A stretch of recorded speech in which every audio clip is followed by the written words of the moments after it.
Adnan water tank लेकर आए हैं 6 लेयर वाटर टैंक्स जिस पर दे रहे हैं 25 साल की guarantee. Adnan water tank, safe and healthy water storage solution. अस्सलाम वालेकुम नाज़रीन, आइए नज़र डालते हैं देश की राजधानी नई दिल्ली और उत्तर प्रदेश से कुछ खास खबरों पर। आप सभी का स्वागत है सच न्यूज में। आइए जानते हैं उत्तर प्रदेश और देश की राजधानी से कुछ खास खबरें।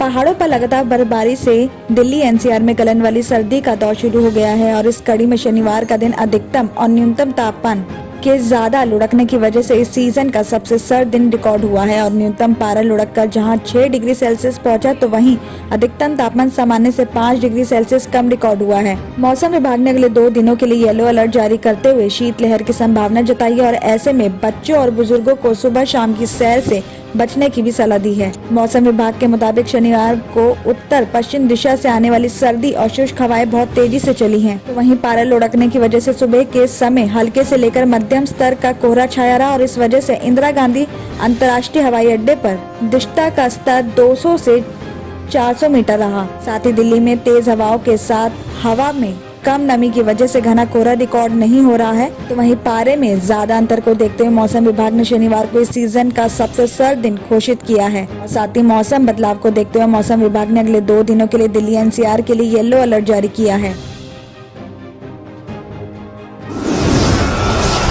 8 दिसंबर को आरकेपुरम इलाके में हयात होटल के पास गिट्टी से भरे डंपर के कार पर पलटने की घटना को लोग अभी भूले भी नहीं थे कि शनिवार सुबह कंटेनर सवारी ऑटो पर पलट गया। हादसे की खबर मिलते ही बचाव दल वहां पहुंच गया और सबसे पहले पुलिस और एम्बुलेंस की गाड़ियां वहां पहुंच गईं।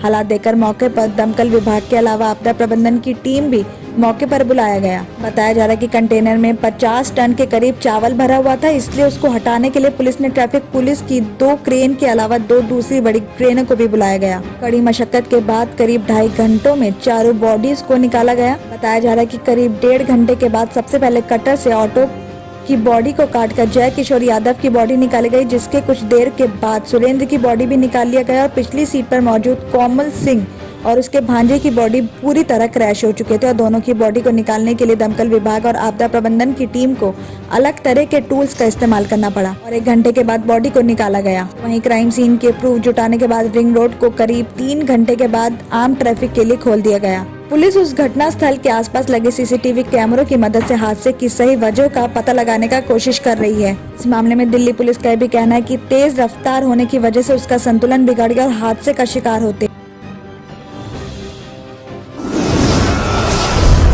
दिल्ली में प्रदूषण घटने के बाद 6th से 12th तक की सभी क्लासेस के लिए स्कूल एक बार फिर से खोल दिए गए हैं। स्कूल खुले तो जरूर, लेकिन क्लासेस में स्टूडेंट्स की उपस्थिति काफी कम रही। तो वहीं कई प्राइवेट स्कूल सोमवार से भी खुलेंगे। शनिवार को ज्यादातर प्राइवेट स्कूल्स में छुट्टियां रहती हैं। वहीं ये भी बताया जा रहा है कि 10th और 12th की एग्जाम्स चलने की वजह से कई स्कूल्स 1 से 2 क्लासेस के बच्चों को भी बुला रहे हैं, तो कई स्कूल अगले हफ्ते से ही बच्चों को बुलाने की तैयारी कर रही हैं। पहले भी जब भी स्कूल खुले हैं तब भी काफी कम संख्या में ही बच्चे स्कूल पहुंचे हैं। आपको बता दें कि दिल्ली में प्रदूषण का स्तर बढ़ने के बाद 13 नवंबर को स्कूल्स और इंस्टीट्यूट्स को बंद करने के लिए निर्देश दे दिए गए थे।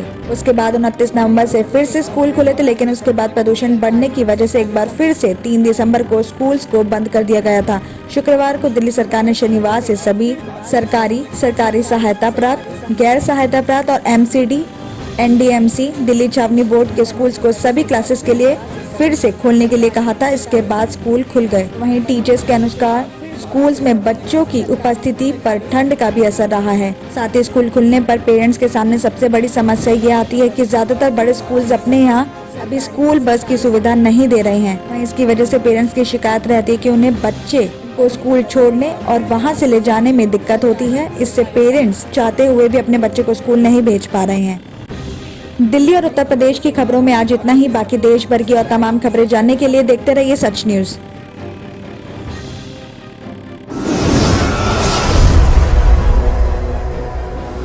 Dr. Farhana's Polyclinic Diagnostic Maternity and Scanning Center by Dr. Farhana Al Jabri कई किस्म के मुख्तलिफ स्कैन्स रीजनेबल और अफोर्डेबल रेट्स में पुराने शहर की खवातीन को सहूलत पहुँचाने के खुसूसी मकसद से ये स्कैनिंग सेंटर खोला गया है। कई मुख्तलिफ मर्ज व अमराज का इलाज डॉक्टर फरहाना पोलीक्लिनिक पर किया जाता है। डॉक्टर फरहाना अल जाबरी और दूसरे एक्सपर्ट्स की निगरानी में खुसूसी लेडीज़ और बच्चों का इलाज किया जाता है। एड्रेस याकुतपुरा, बड़ा बाजार, जफर रोड, हैदराबाद। स्क्रीन पर दिए गए नंबर्स